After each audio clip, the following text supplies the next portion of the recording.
I've got all this stuff taking up space, but I don't want to be bothered with the hassle of having a garage sale. Well, why don't you call Reliable Resellers? Reliable Resellers? Yeah, Reliable Resellers. They buy all sorts of items from toys to jewelry to collectibles, and best of all, they come to you and pay in cash. Oh wow, how do I get in touch with them? Easy. Just call 813-421-5676 or go to their website, reliableresellers.net. I'm calling Reliable Resellers right now. So the majority of my experience in the electrical field came from David Patty. Yeah. I fell in love with it because it was challenging to me. It wasn't something I could learn and then always understand. Right. I mean, I'm learning today. I'll learn something new tomorrow. Yes, sir. I'll find something next week that challenges me. So that's why I wound up in this career path. Yeah. Gotcha. And so I started first going to banks that I was already using and looking for lines of credit. And I found out very quickly that I wasn't going to get one. I'm a risk taker by nature. Yeah. So it didn't scare me. Okay. I wasn't worried about whether or not it was going to work. I knew I could make it work. Yeah. So it was just it was a matter of, I'm leaving this job. I'm starting a new company, and I don't have a choice but to make it work. Yeah. There's a million different avenues to go about it, but hard work it's going to prevail every time. If you think you can work, 8 hours a day, and that's going to get you there, you need to work 16. Yeah. And that's what I would tell someone is, seek out mentors, find somebody that can give you guidance, and work as hard as you can possibly work. Yeah. There's things that are important, and you've got to stay focused on what's important. And the rest of it is just incidentals that you have to deal with. So there's relatively few places I go in Dade City and the surrounding communities that I don't know someone. You walk into a restaurant, you walk into a business, and there's always somebody there that Dade City is very special to me because I have a lot of family here. It's where I grew up. I still have a lot of friends in the area, and I just feel like it's probably the best place for me to grow, to have a business, and to raise a family one day. So. Welcome to The Art of Business. I'm your host, Eric Baker. I sit down with entrepreneurs right here in Dade City and the surrounding areas to find out about their backgrounds, how they built their businesses, and what their secrets for success are. Today, I'm joined with Mr. Leland Wells Alston. He is the founder and owner of Alston Electric. Alston Electric is located at 15103 Dugan Drive. That's Duggan Drive in Dade City, Florida. You can also find them online at alstonelectric.net. Leland owns 2 businesses. He's an entrepreneur. He studied environmental science at USF and environmental management of agriculture and natural resources at the University of Florida. He's a Florida Gator, a cowboy, an experienced breeder. He's an avid hunter and fisherman, and he's a member of the Dade City Chamber of Commerce. And frankly, that only scratches the surface. Leland is an extremely impressive guy who is wise beyond his years. He's only in his mid-30s, yet he owns multiple businesses, has a fleet of vehicles, and a staff of almost 10 people under his supervision. He is driven and motivated to be successful, and he's not letting anything stand in his way. Leland is the type of person that you'd want your son or daughter to look up to. He's a role model and someone you can really mold your life after. I'm grateful for having the chance to sit down with Leland to ask him questions about his life and his businesses, and we discuss everything. But before we just jump into it, Leland tells us the story behind the stash. Okay, so the story on the stash is probably close to 12 years ago. I was at I believe it was a Memorial Day party. Okay. With a big group of friends. And there was another guy there that had a Fu Manchu. And my buddy and I had a $20 bet of who could grow one first after we saw his. Yeah. And I think I won. I never got the $20. Yeah. And I've had it ever since. Right on. And it's just become my kind of signature, I guess, over the years. Yeah, man, it's your thing. So it's never been cut off for 12 years. Right on. It's changed a little bit. You know, it's gotten longer, shorter, thicker, thinner, but it's never been gone. Right on. That So thing is epic, man. It's keep it. legendary. We're Yeah. I like it. I like it myself. Okay, so let's get started here. Let's start to build the foundation, and I want to get to know you a little bit. So you're a Florida native, if I understand correctly. You're from Dade City. You're born and raised right here. That's correct. So I grew up in Zephyr Hills, and when I was about 12 or so, my family moved to Dade City. Okay. And I've been here ever since, other than a couple of stints with jobs and college and stuff like that. Yeah. Okay. And I think I read that you went to Pasco High School? I did go to Pasco High School. Okay. Now, so what type of things were you into back in those days? Back in the high school days, I was in the FFA. I played baseball. I was on the swim team. A lot of extracurricular activities. A lot of hunting and fishing back in those days. Baseball was my life back then. What'd you play? What position? Played shortstop, played some outfield. Okay. So second base, kind of all around. I grew up playing baseball. My dad was throwing baseballs at me when I was 6 months old on the carpet. Crawling around. So okay. Right on. Awesome. Yep. Okay, cool. So, so did you know, like back in those days, what you wanted to be when you grew up? So originally I thought I wanted to be a veterinarian. Okay. I spent a lot of time in my summers volunteering for Dr. Roberts, who had a veterinary clinic in Zephyr Hills, and actually a veterinary clinic on Dugan Road. And that was kind of my thing. I went all the way through high school. Yeah. I ended up touring the University of Florida's College of Veterinary Medicine. Yeah. And just I eventually felt like it wasn't for me. And so I took a different route. Yeah. And I really didn't have the best idea. I think I was too young at the time to really understand what my future held. Sure. Yeah. So. Okay. Gotcha, man. Right on. And so I tried to do a little bit of research on you, and I'm pretty sure someone told me that your mother was a Radio City Rockette. She was. Is that right? Do you have any memories of going to shows or anything? No. So she did all that before my brother and I were born. Okay. Gotcha. She spent quite a few years in New York. Dancing with the Rockettes. Yeah. I think probably one of the longest standing Rockettes. Wow. Okay. In the history. She did Coca-Cola commercials and no all sorts way. of things with them. Yeah. Okay. Very cool. That was all before my time. I've seen many Rockette shows since. With her in New York, and when they travel to different places, we've gone. But sure. I wasn't there for that part of her life. Okay. And your dad was Dade City's postmaster. He was Dade City's postmaster, and then he finished his career as the postmaster in Zephyr Hills. Okay. So he was there for a long time then. I think in excess of 30 years as postmaster. Wow. Okay. Now I'm assuming then that it just sounds like from what you're saying that your parents were really great role models for you. Absolutely. The best I could have ever asked for. Yeah. Okay. Yeah, I mean, they're about 95% responsible for who I am today. Yes, sir. Yeah. So. Yeah. That's amazing, man. That's amazing. And so you like to hunt and fish? I do. Okay. So where do you like to go hunting? Well, originally I would hunt mostly the southeast part of the United States, Florida and Georgia. Okay. Yeah. Some of our local public lands, and then also some private lands that my family owned up in North Florida. Okay. And in Georgia. And then more recently, I've hunted in Kansas and Alabama and some other areas. So okay. What do you like to hunt? Mainly whitetail deer. Okay. But do a little bit of turkey hunting as well. Yeah. Some dove. Okay. Any crazy hunting story? You ever run into like a bear or something? No. Let's see. A crazy hunting story. You know, any prize deer or something? Well, probably the one that I found last year in Kansas. That was probably the best one I've harvested so far. Okay. So I'm pretty proud of that one. That was an archery hunt. Okay. A lot of fun. We had a great time on the trip. So that's probably my most memorable so far. Okay.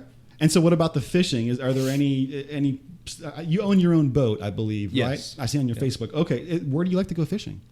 Well, preferably in the Keys, Okay. or in the Caribbean. Yeah. Okay. But do a lot of fishing here in the Gulf of Mexico. Sure. Out of the Tarpon Springs area. Yeah. A lot of spear fishing. Okay. A lot of free diving. Oh, okay. So- Gotcha. Okay. So you're a diver. Do you, Yes. you have a license or whatever I it is? am not scuba certified. Certified. So Okay. everything I do mostly is free diving. Gotcha. Okay. And what's the difference? Is that where you're just a snorkel? Yeah, it's right? just you're Okay. holding your breath and going underwater, as Yeah. far as you have trained to do. Okay, gotcha.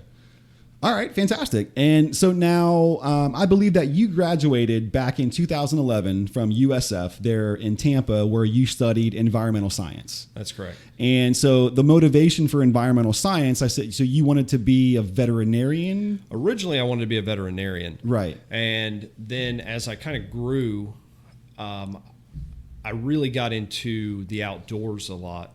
Yeah. And I started to see the need for environmental science, and I could see the issues that the world was facing with pollution and development and all these things, that the environmental science field was going to be big. Sure. There were going to be a lot of jobs in that area. Yeah. And so that's what I initially pursued at USF. And I kind of later switched gears slightly, because I did have a pretty substantial agricultural background from family, from my parents' previous endeavors, and from my very first business, which was Alston Ag Services. Okay. Yeah. Okay. Gotcha. And so what were your parents into? So my parents they both had their own careers. My mother's a financial advisor. My father was with the Postal Service as the postmaster. Yes, sir. But they had a dairy farm. Oh, okay. It was Okay. called Branchland Dairy. Okay. It was located in Bushnell. Okay. And did you work on the farm? Did you? I was too young to really be of any assistance, but I grew up on the farm and I grew up loving it. Sure. Okay. The cattle, the tractors, and Yeah. I fell in love with it at a very young age, and it's just always stuck with me. Sure. Okay. Gotcha. And so then you went to the University of Florida, where you studied environmental management of agriculture, and you graduated from there in 2012. That's and correct. So I'm assuming USF was the undergrad, UF was the grad. Is that? Well, I started at USF. I did 3 semesters there Oh, okay. in their Gotcha. environmental science program. Gotcha. And I realized very quickly that they were not a big proponent of agriculture. They kind of blamed agriculture for all of the environmental problems of the world. Okay. And I didn't share those beliefs. Yeah. Yes, sir. And so I decided I really needed to move into another program Sure. that would shine light on how agriculture and sustainability and environmental science could all coexist. Got it. Love it. Yeah. Okay. And so that was why you then transferred the University of Florida to go into that program. Exactly. Okay, gotcha. So, what were you like as a student? I mean, were you a top producer type, or were you more of like, hey, C's passed, C's passed too? So early on, I was not a good student. Yeah. I didn't put in the time and effort that was probably really necessary. Yeah. If you look back, I graduated high school in 2005, and I didn't graduate college until 2012. But I was enrolled in college that entire time. I mean, I took classes at Pasco Hernando Community College, where I got my AA degree. Sure. And all that while, I was operating Alston Ag Services, my business, and I just wasn't very focused on school. And then as I entered into USF and their environmental science program, I realized if they're not going to support agriculture, I'm having a hard time being interested in it. Gotcha. And at the same time, I'm trying to run this business. I've got employees working in the field. And so I decided I needed to get out of Dade City. I needed to go to a college where, I could focus on what I was doing. Yeah. And I needed to shut down the business so that I could concentrate on my education. Sure. And so that's what brought me to the University of Florida. Gotcha. Then I became a good student. Gotcha. Yeah. I fell in love with the program. I fell in love with the College of Agriculture. The people that were there were very like-minded. I was surrounded by people that thought, similarly to me. Yes, sir. And I really dove into it and wanted to learn. I wanted to know that information. Yeah, that's amazing. Okay. So what did you get into right after college? Did you internships, or I guess you had your own thing, right? Well, I bounced around a little bit following my graduation. I had accepted a job with Likes Brothers down in South Florida. Okay.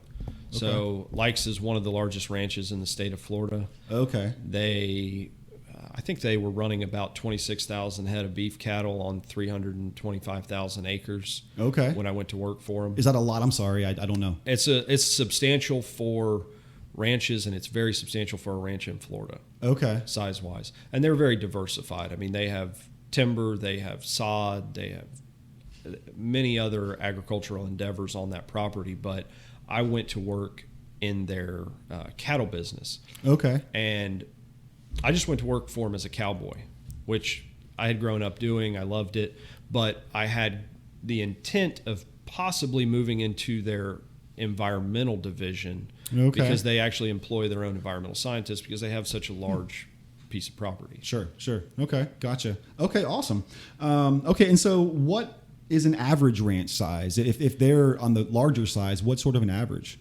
I would say the majority of your ranches in the state of Florida are maybe 5,000 to 10,000 acres. And those are your common large ranches. Okay. So Likes is much larger. And that particular area of the state, most people don't consider it, but it's primarily made up of large ranches that are, 50,000 acre plus pieces of property operated for, decades. Gotcha. Okay. Fantastic.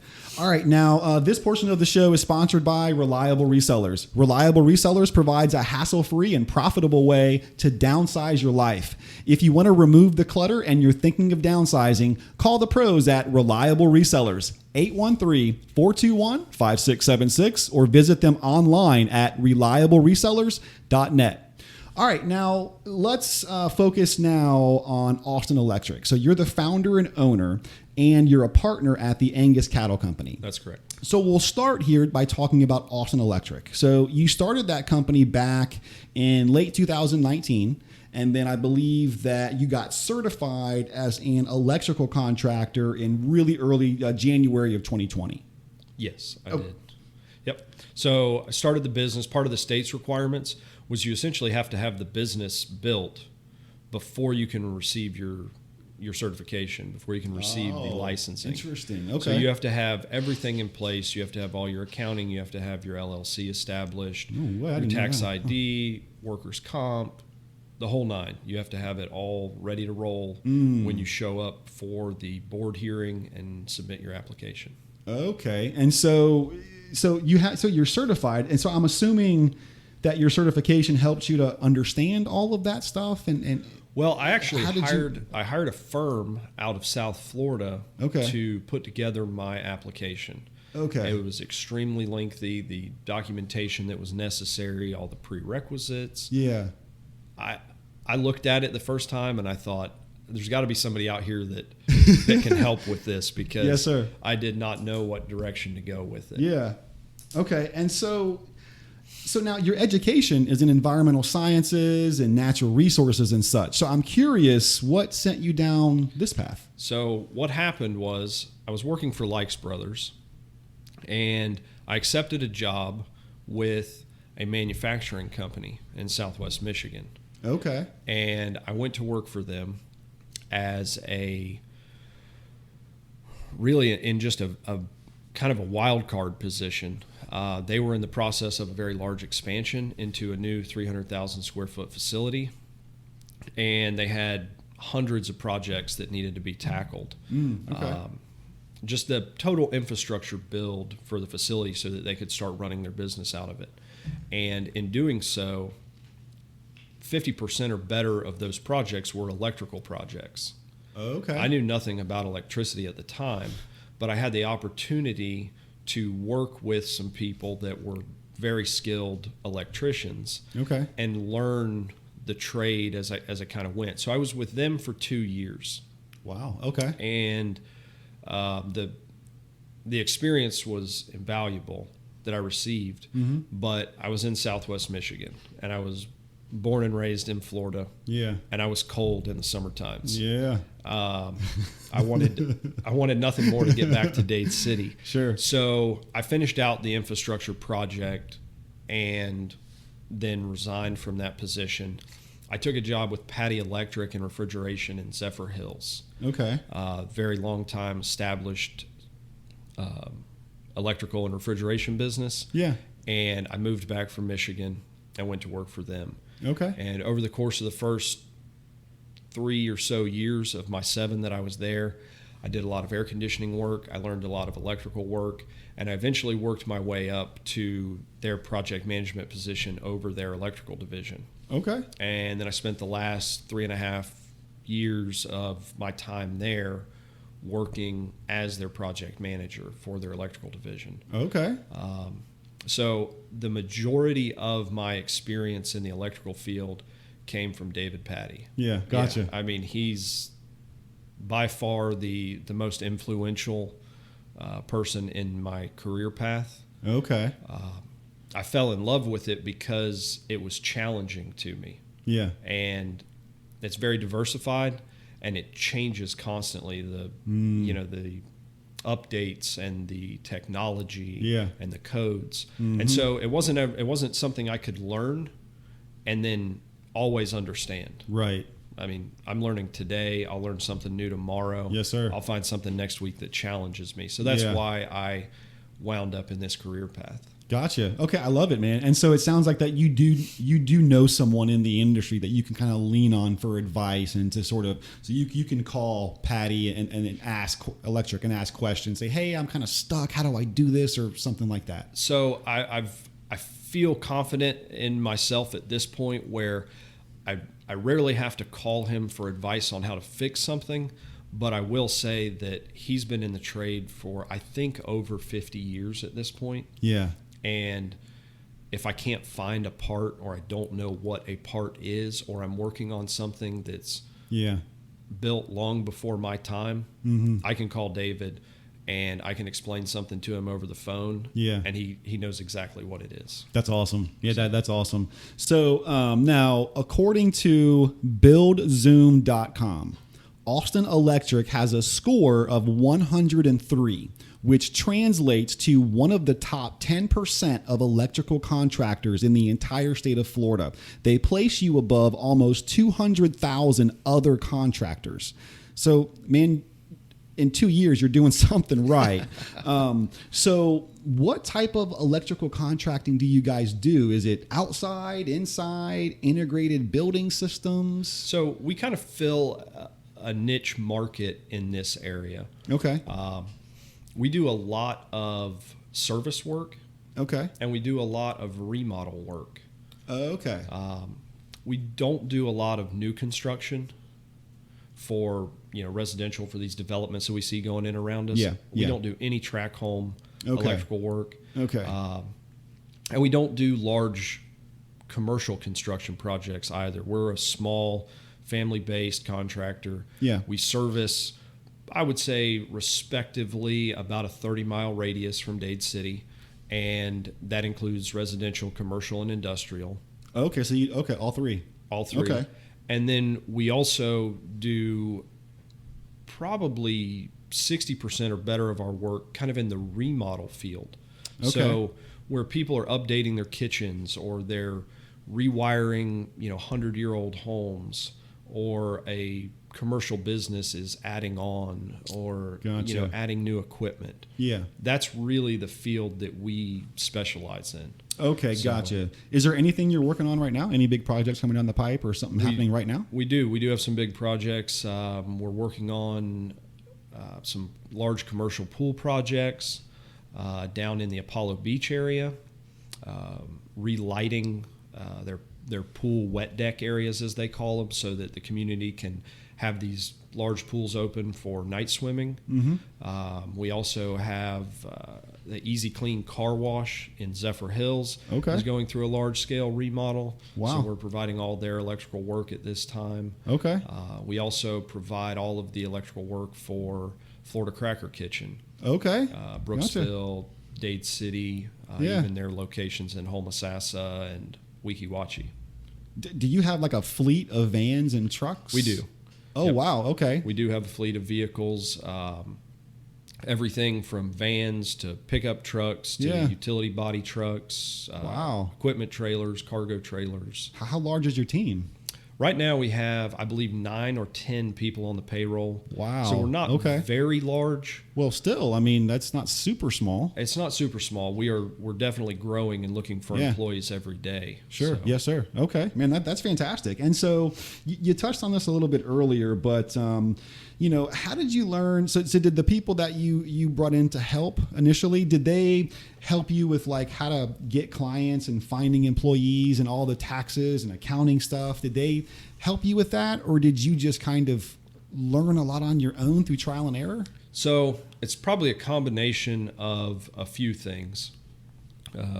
Number one was Seth Mann. He's a local tax law attorney here in Dade City. He's been a mentor to me for as long as I can remember.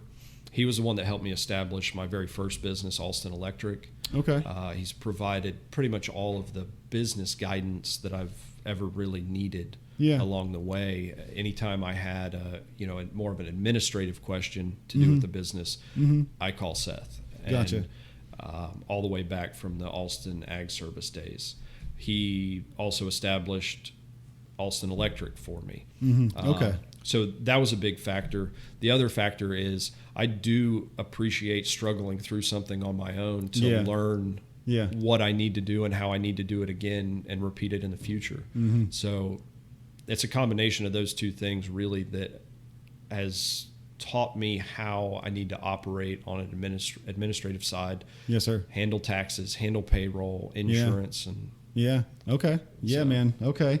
So what all is involved with getting certified? So you said you have to have everything set up already, but do you have to go to training? Is there a school you go to or something like that? So there's a couple different options. The state of Florida has a few different pathways to meet all the prerequisites to be able to apply for and test for your electrical contracting license. Okay. So I had to work as a project manager on the payroll for a minimum of 36 months for a certified electrical contractor, Okay. which was Patty Electric.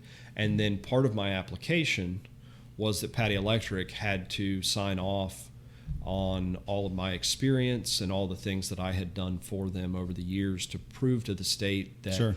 I was eligible to test. And then the testing process is two separate tests. There's a technical and code test, Okay. and then there's also a business test. Oh, okay, gotcha. And that's where they go over like the insurance you need and Right. stuff like that. Exactly. Okay, so they teach you everything you need to know, pretty much. Well, they do. I took there's a company called Mike Holt, and they are an electrical educator essentially. Okay. So after I got through all of my years of being in the field and was actually eligible to apply and to test, then I started seeking out training resources for these exams because I knew the exams were lengthy. I think I had somewhere in the neighborhood of 26 or 28 different textbooks that were covered on the exams. Yeah. And it does stem quite a ways from just your bare bones electrical work because of the license that I was chasing after. The state offers probably around a dozen different electrical licenses, Oh, okay. but the license that I have is the Florida Unlimited Electrical Contracting License, so it covers everything. So I see. I had textbooks on mixtures and structures for concrete, Okay. alarm systems, signaling. So there were a lot of things that kind of left the electrical field that I was chasing after, but to obtain that license, I had to have the information and the knowledge. Yeah. So I sought out Mike Holt. I ended up purchasing all of my study material through him, basically. Okay. I can't even remember all of the different aspects of it. I think I studied for probably 6 months Sure. Yeah. before I sat for the exams. And I also took a week-long cram course that was provided by his company. Sure. Yeah. So, and it proved to be extremely helpful. Yeah, absolutely. I don't know where I would have been without that, without the study material that was provided. Yeah, I mean, that's yeah. So I have a tech. I used to work in tech in the past life for 12 years, and I had multiple IT certifications. So I'm very well versed on having a stack of books and having to take boot camps for a week before, and your mind is nothing but that. Right. That test. So when you first opened, it sounds. So how did people find out about you? So were you already sort of established through working with Patty Electric and some other places that people already knew about you, or did you have to do some advertising, or how did people find out about you? Really, I would say initially it was strictly word of mouth. Okay. I didn't advertise. I didn't know what I was getting into. Yeah. As far as the volume of work, I didn't have any employees. I had one work truck, and I just didn't know what to expect on day one, essentially. Yeah. And I didn't really have a budget for marketing or advertising at that point. Sure. I had kind of saved up money over the course of the past couple of years to try to get ready for the business. I purchased the first work truck, and off we went. Probably a lot of it had to do with the fact that my family is longtime residents of the Dade City area. Yeah. And word started to spread relatively quickly. And then once people started to see the quality of work that, I was able to produce, Yeah. then I started getting referrals from Patty Electric and other local electrical contractors when they couldn't keep up with the workload. I'm going to ask you about that. Yeah. Okay. I started seeking out employees, and Gotcha. It went from there. But the initial marketing and advertising was non-existent. Gotcha. It was just word of mouth. So how'd you go about finding your first employees? How'd you do that? So I kind of have two firsts. The very first was my father, Okay. who is retired Yes, from the Postal Service. And he would say to me, if you need an extra set of hands, or if you need some help, just let me know, and I'd be more than happy. And I think he's probably at this point retracting that statement a couple of years later. Yeah. Because I call on him for everything. But he was definitely the first employee. The second one was Spencer Barr, and he's a longtime friend, and he runs a screen repair business, but he would have gaps in his schedule between his jobs. And so I would bring him in to give me an extra set of hands on some of these projects. Gotcha.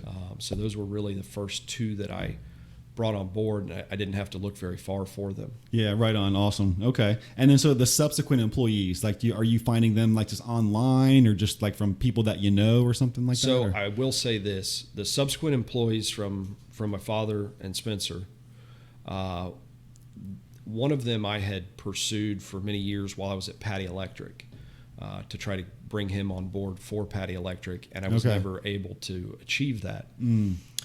So he was the very first one. His name's Carlos Ruiz, and I called him on the phone. We sat down, we talked, discussed the job and the requirements and the salary and all of those standardized things. Yeah. And I was able to bring him on board. He was the most crucial person that I've been able to hire so far. The rest of the guys that I hired were by word of mouth, or actually came from another company. I have an additional electrical license that qualifies another electrical business here in Florida. Sure. So they were employees that moved from that business to mine. Gotcha. Okay. I was able to bring in an office manager who was a family friend, and I just recently hired a project manager named Don Charlick, who many people in this community know, who was my high school science teacher. Okay. Gotcha. Okay. Interesting. Okay. And so how long, so you said when you first started, it was just you and a one work truck. Right. And now you have a fleet after just a couple of years. That's correct. That's insane. That's awesome. So how long did it take you to start buying more vans and getting all this stuff going? Basically as quickly as I could afford it. Okay. The workload in those times and still was very present. I mean, we had every opportunity we could imagine to expand. So awesome. As quickly as I could save up enough money to buy the next truck, buy the next set of tools, and get the next employee on board, I was that was the goal, was just reinvest as quickly as possible to try to expand. Right. And it's just all through word of mouth. You're not advertising anywhere. People will just word of mouth. That's correct. That's amazing. That is amazing. So I do like to ask people about funding because I think it helps the listeners to sort of understand the full picture.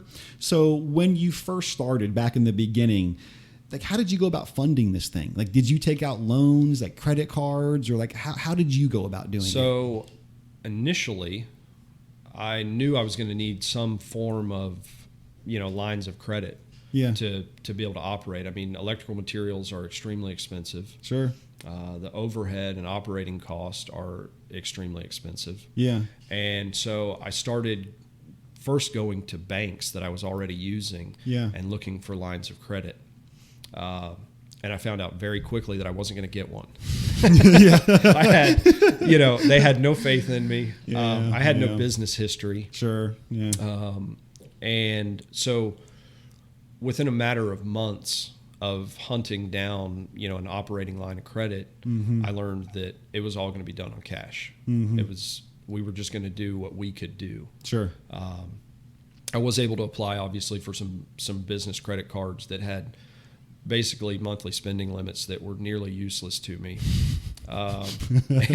So those kind of got set aside in the early days. Yeah. And we just operated on cash. It was what we could afford to do, and that's what we did. Yeah, man. And then as we started to build up our own funds, then I was able to go out and, get some credit cards that had some higher spending limits on them so that it could at least carry us through that month. Right.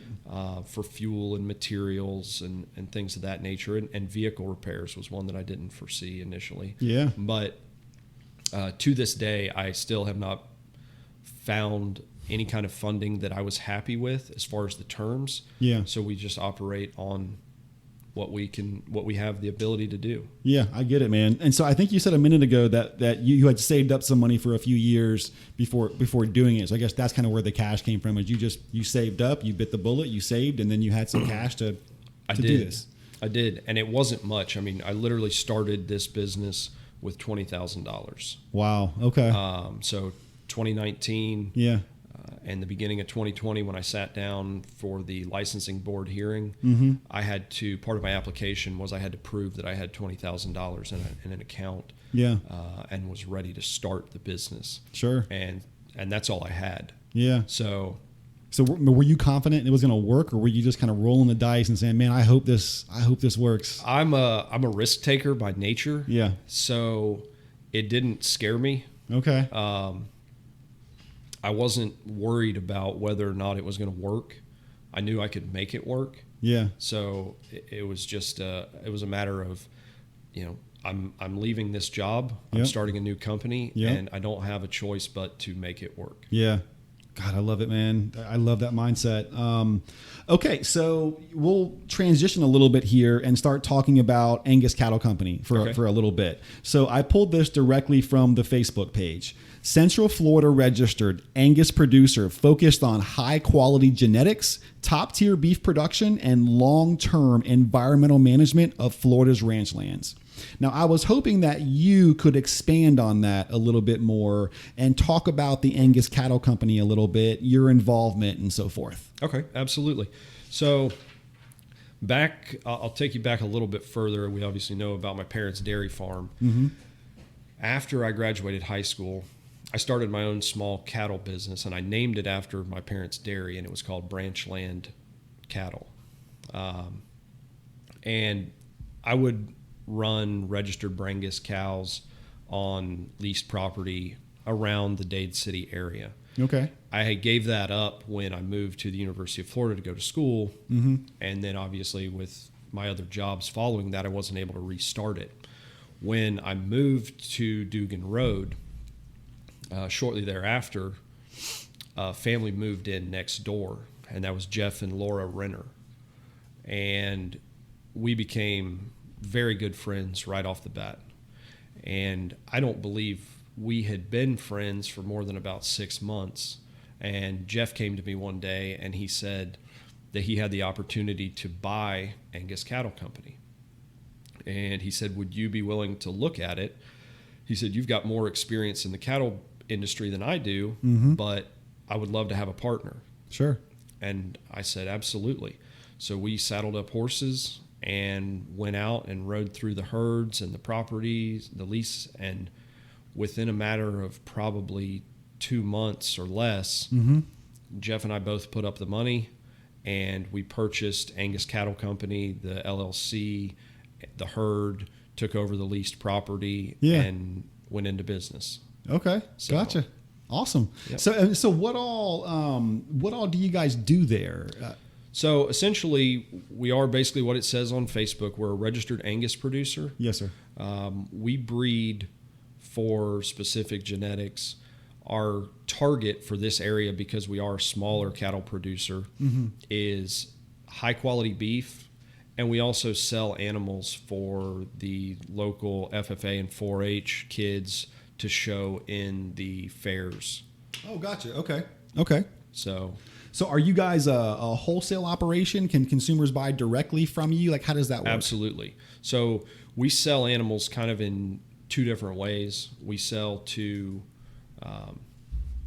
the public, really, to anyone who wants to purchase from us. We sell calves, we sell replacement heifers, we sell young bulls if that's what they need for their herd. But then we also take our steers and we feed them out until they're at a finished product. Sure. And then any consumer can come to us and purchase that animal, and they take it and have it slaughtered, packaged, and put it in their freezer. Yes, sir. Gotcha. So- Okay, understood. Okay. So now I also read that the Angus Cattle Company was built on the principles of Florida beef cattle management practices, as per Dr. Todd Thrift from the University of Florida. Could you just talk about that a little bit? And for someone like myself who has no idea what that means, can you just kind of expand a little bit? Absolutely. So while I was at the University of Florida, they allowed me, even with my environmental science degree, the environmental management of agriculture degree, they allowed me to have a minor in beef cattle industry.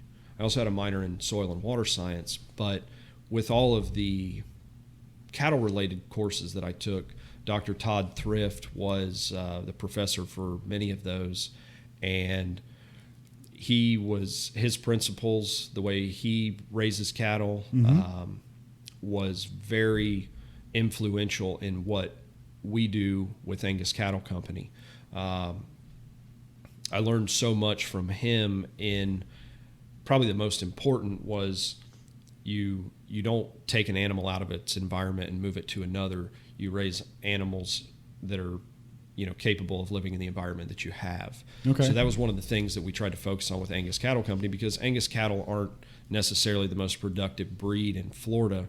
So we were always trying to influence back in to our genetics something that was more productive for this area. Sure. So Dr. Todd Thrift's principles and the education that he provided to me have played a very predominant role in what we do with Angus Cattle Company. Oh, fantastic, man. Okay. And so now I seen on your Facebook page where there was a post from back in February where you guys purchased a steer by the name of Axel. Oh, okay. I was hoping you could just talk about Axel for a little bit. So he was actually one of our steers that we raised, that we bred, and we sold to a young lady who showed it in the Pasco County Fair. And I had set up a group of buyers for the steer sale. I think we had maybe 10 buyers total. And so the goal was, I don't remember if we had 2 or 3 of our steers were in the Pasco County Fair, but I believe Axel won the carcass grand champion animal at the Pasco County Fair. Okay. And so we were trying to buy him back just to help support the student that raised him. And okay. So that's awesome. Yeah, I seen the post that somebody else had made. They were just really thankful that you guys had bought it. You guys, they mentioned you're great breeders and you're going to do great things or something like that. So yeah, well, we in all of the businesses, I think one of the most important things is supporting your local community. Yes, sir. So they supported us by purchasing an animal from us. They put a lot of faith in us, and it turned out that that particular steer. Axel did a great job in the fair. Yeah. And the best we could do is support them. Absolutely. Yes, sir. I love it. I love it. Okay. Now, this is another question that I ask everybody because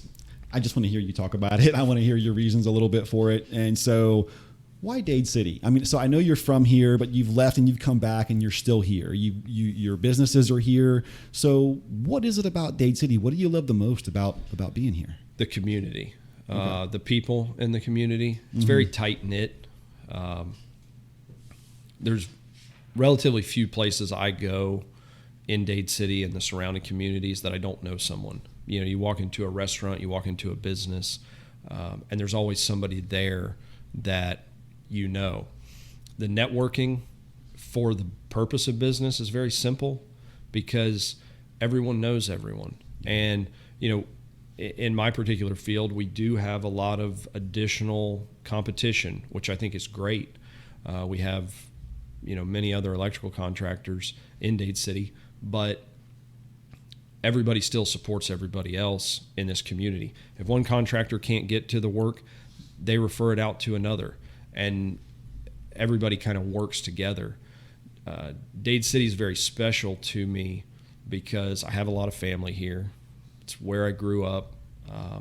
I still have a lot of friends in the area, and I just feel like it's probably the best place for me to grow, to have a business, and to raise a family one day. So yeah, yes, sir. I love it. That's an awesome. Okay, so you're, by all accounts, you're a successful guy. I mean, you're a college graduate. You're a successful businessman. You seem like you have a system for life sort of figured out. I mean, seriously, if someone came to you and asked you for advice, right? A young aspiring entrepreneur, someone who at a minimum, you knew they were serious and they were genuine when they came to you and they were looking for some tips and tricks. What would be some of your tips and tricks for success that you would give to someone like that, coming from a place of success? So I would say first and foremost, you've got to make sure that your heart is set to that goal. Mm-hmm. Because if it's not, at least in my opinion, you're not working towards something that is worthwhile. Mm-hmm. You know, if you're not 100%, if not more, invested into it, I wouldn't even go down that road. After that, once you know your heart's set to it, it's just sheer determination that you're going to achieve it. Yeah. There's a million different avenues to go about it, mm-hmm. but hard work it's going to prevail every time. Yes, so sir.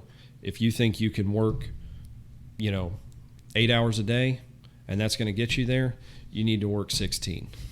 And that's what I've done to get where I'm at, mm-hmm. is just determination and working harder than I ever thought I could. Yeah. And that's what I would tell someone is, seek out mentors, find somebody that can give you guidance, mm-hmm. and work yeah. as hard as you can possibly work. Yes, sir. And if your heart's set to it, you'll make it happen. Yes, sir. I love it. Okay. So, and you have a lot going on with all of your different businesses. So I'm curious, Leland, what does a typical day look like for you? I mean, is there a structure to your day, or? Some days we have structure. Yeah. Tuesdays we have structure for the electrical business. A typical day for me is mild chaos generally. It just depends on what's happening. Obviously the electrical business is my main business. So that's my focus. I'm generally up pretty early in the mornings. My phone generally starts ringing before 7 a.m. Mm-hmm. And we're trying to get crews out into the field. We're trying to work out little kinks, making sure, equipment's going to the right job site. Trucks have the correct materials in them. Yeah. Schedules haven't changed for projects, things like that. Yep. And then generally after about 9, 10 o'clock in the morning, that subsides a little bit. Sure. And at that point, I have time to focus more on the administrative side of the business with my project manager and my office manager, mm-hmm. discuss what's coming in the pipeline, the mm-hmm. future. Mm-hmm. Sometimes I do that from the office with them, and other times I do it from the seat of my truck while I'm driving to go look at a project or check on a project. Yeah. In the interim of all that, we're dealing with cows that get out for Angus Cattle Company, or phone calls about people that want to buy a steer, or we have one of the horses is lame and we need to figure out what to do with that. Yes, sir. I might be hauling a load of cows somewhere in the middle of the day. And then at some point during the day, I'm speaking to my brother about remodeling our property on Meridian and turning it into Airbnb units, and trying to line up appointments with contractors so we can go over the scope of work and progress. And so my typical day has absolutely no set schedule. It doesn't have a start time. It doesn't have an end time. Yeah. And it just happens as it will, and you can't change that. Right, absolutely. You've just got to roll with it. Yes, sir. So how are you keeping up with it all? I mean, so you have an office manager, which I'm sure helps a little bit with Alston Electric, but so you just said, up till 9 o'clock or so in the morning, you're doing this, and then you're doing this, and then you have cows that got out. I mean, so how do you not let the stress of everything just eat you alive, man? I've always been very good about just letting stuff kind of roll off as needed. Yeah. There's things that are important. Yeah. And you've got to stay focused on what's important. Mm-hmm. And the rest of it is just incidentals that you have to deal with. So I conduct 50% or better of my business from the seat of my truck while I'm driving. I drive a lot. I think probably this year I'll, probably close to 65,000 miles on the truck. And so that's where a lot of business happens. Sure. And you just don't let the things you can't control. Right. If they're outside of that circle of control. Yeah. You don't worry about them. Right. You bounce back, whatever happens, and you deal with it, and you don't let it get inside your head, because if I let every little thing that went wrong bother me, I'd be pretty upset by 6 a.m. Yeah, man, sure.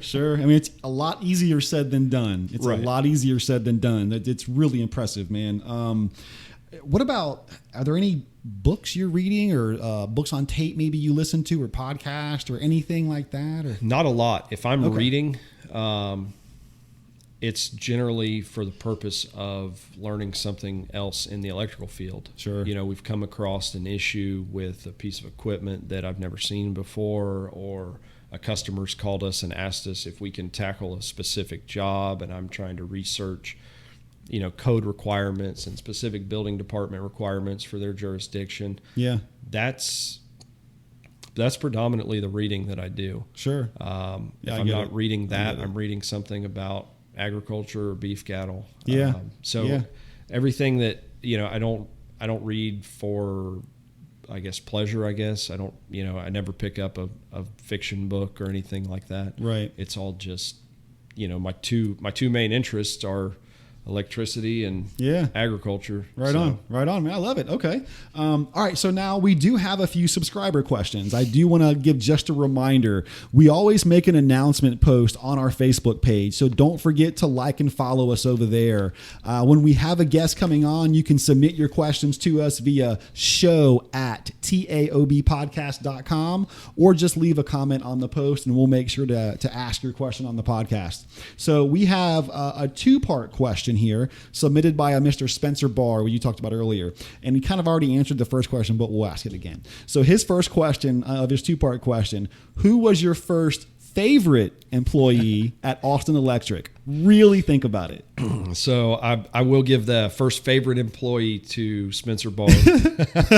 He was very crucial in the beginning of the business, with a lot of work that we did where I couldn't have done it without him. Yeah. He didn't have any kind of an electrical background, but he's got a great work ethic and tremendous amount of energy, and willing to do anything I asked him to help. Right on. I think some of the very first times he worked with me, we would work like 20 to 24 hours straight to be able to get things done, sleep for a few hours and get back to it. So Spencer definitely takes the award for the first favorite employee. Right on. Yeah, those guys are rare, man, but they're really good guys. Okay, and so his second question here is, what does it take to be a walk-on at, quote, tryouts for Alston Electric? That's a very good question. I am less concerned about somebody's electrical knowledge in the beginning. I want someone who has good morals, and I want somebody who wants to be there and a willingness to learn, because we can teach them anything in the world if they show up and they want to learn it. And the moral character of a person is extremely important to me, because I'm not always the one out in the field on the day that the work is being completed. I mean, especially in our residential jobs and our service work, I don't get to meet a lot of those customers. I never see them. So the people that work for me that are actually out in the field performing the tasks, they're the face of my business, and they have to be of top-notch moral character. Sure. A lot of them are in people's homes when there's no one there. Yes, sir. So that is by far the most important thing to me about a walk-on employee at Alston Electric. Yeah. Have a good work ethic, willingness to learn, but most of all, absolutely profound morals. Sure, yes, sir. And then some of the other stuff you can teach. Absolutely. We can teach anything else. Yeah, yes, sir. Understood. And that goes quite in line. So I talked with, I believe her name is Hannah, your office manager. And so I just was trying to get some information. And so I asked her what she loved about working there. And it's a family environment. It's the best job she's ever had. So that goes right in line with what you're saying. With you're looking for people with the right morals, the right moral compass. Right. Makes sense. Got it. Okay, I love it. All right, man. So we're going to start kind of winding this thing down here. Are there any topics that you want to go back and talk a little more about? Are there any topics that we didn't cover that you want to bring up? I mean, man, anything at all. Well, I would like to say, we did touch on, you had asked about bringing on employees and how we found them. Mm-hmm. We have, in the past 6 months, been at a standstill as far as hiring is concerned. We've had job ads run on major job search sites, a lot of word of mouth, a lot of referrals, some walk-ins. People see the vehicles, take the number down and call. Mm-hmm. We've done a handful of interviews and had very little luck at this point. Okay. The availability of employees, and I think not just this industry, but nationwide, is at an all-time low. Yes, sir. Yeah. And so we're struggling to find new employees. I offer a 4-year apprenticeship program to all new employees. Mm-hmm. That's paid for by the company. Oh, wow. And at the end of that 4 years, they have the ability to test for their journeyman certificate. Mm-hmm. Mm-hmm. So that's a huge benefit. Yeah. We are also starting to offer benefits. Nice. Okay. So we're trying to be very progressive, because the training is probably the most important thing to me. We run the risk of those guys working for 4 years, getting their journeyman certificate, and then taking another job somewhere else. Yeah. But if all the other electrical contractors participate in these same journeyman apprenticeship programs over the course of 4 years that are certified by the state, when their employees leave them, I can find them. And when my employees leave me, they can find them. Mm-hmm. And we have a pool of people that we can work with. Yeah. And right now, Dade City and the surrounding areas don't have that. Okay. So gotcha. That's why that's so important to me. Yes, sir. Pay for these guys to learn the trade. Mm-hmm. If they leave Alston Electric at the end of their 4-year program and go somewhere else, it's probably my fault. I probably wasn't the best employer I could be. I see what you're saying. I want to make them want to stay. Sure, so, absolutely. That's really the only other thing I can think of that is worth touching on. Hey, right on, man. So if anybody is listening and you're looking for a job, you have a good work ethic, reach out to Alston Electric. They'll train you. They'll give you benefits, and it's a great job. Okay, man. So we're going to end this with what I call my 3 quick question round. All right. I just have 3 quick questions for you. Question number 1, how would you define the word entrepreneur? I would define it as someone who has just a unwavering work ethic, is extremely determined, and doesn't see challenges as impassable. Finds a way around them, over them, whatever it takes to get to the other side. That's an entrepreneur. God, I love that. Okay. Question number 2. How would you define the word success?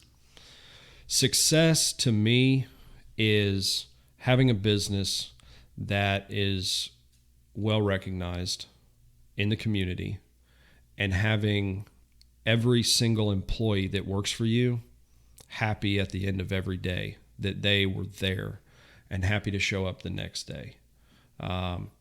That's more important to me than anything else.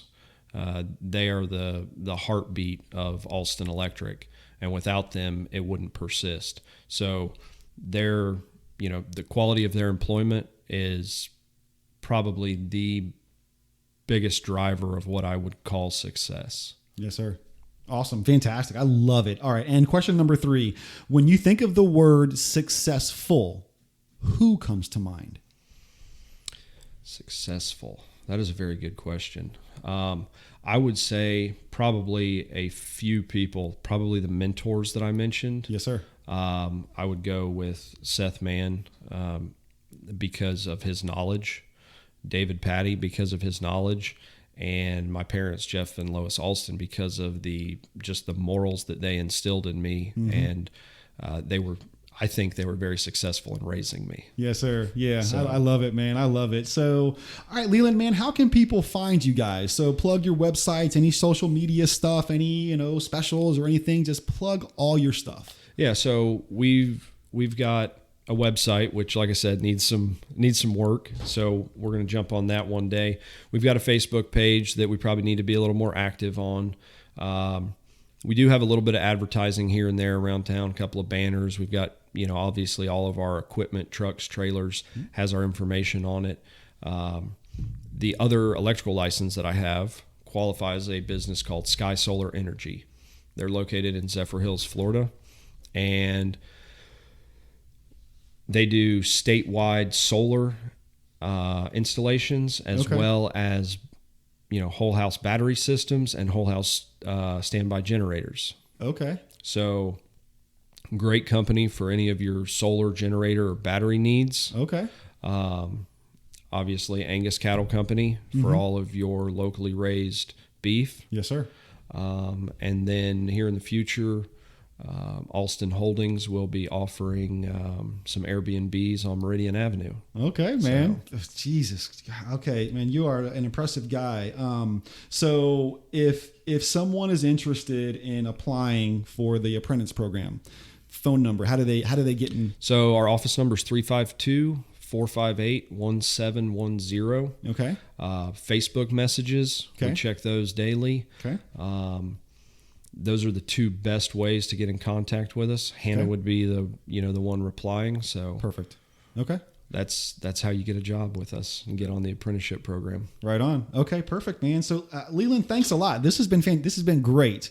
And everyone else, thanks a lot for tuning in. If you've enjoyed the show, then please share it around so others can join in as well. The best way for new listeners to find the show is for our current listeners to talk about us. So give us a like, drop us a comment, and don't forget to subscribe. Please don't forget to support our sponsors, Reliable Resellers. If you're looking to downsize, call the pros at Reliable Resellers, 813-421-5676, or visit them online at reliableresellers.net. I'm your host, Eric Baker, and this has been another episode of The Art of Business. Bye for now.